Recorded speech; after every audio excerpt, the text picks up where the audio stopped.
Now I'd like to talk about the Business Adjustment Programme process. A letter will be sent to all shareholders which will outline the objectives of the process, and it'll provide also a detailed explanation of what the changes mean importantly for your fishery. I do urge you to read this carefully to enable you to participate fully in the process. Now I'd like to talk a little bit more about the consultation process. It's very important that you focus your comments on the specific recommendations or the draft recommendations in the SARC papers that you'll receive with your letter. Meetings will be held early in August with the previously formed working groups. This process will be used because these working groups and the members of them have some understanding of the previous options, and in particular how those options will have changed as a result of the feedback, or the extensive feedback, that SARC and the department received from the submissions analysed during the public consultation period.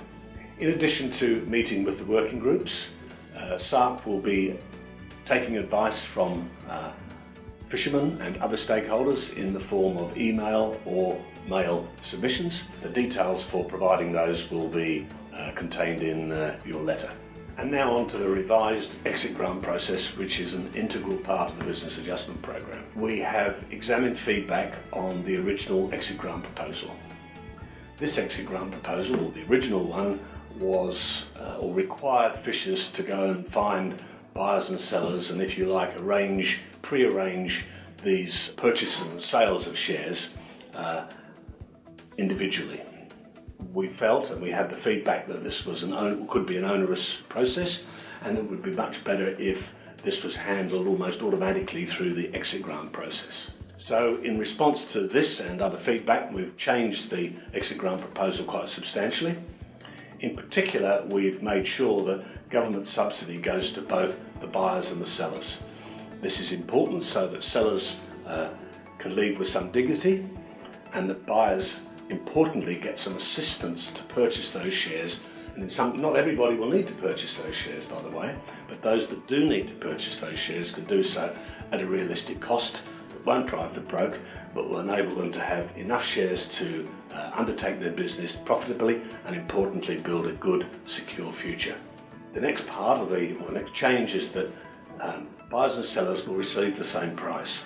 And for most fishermen this is very important. They don't want to see that fisherman A has got an advantage over me, or that there's been some deals done where people end up with more than another for a particular share class. So under the revised exit grant process, all buyers and all sellers will receive the same price for a given share class.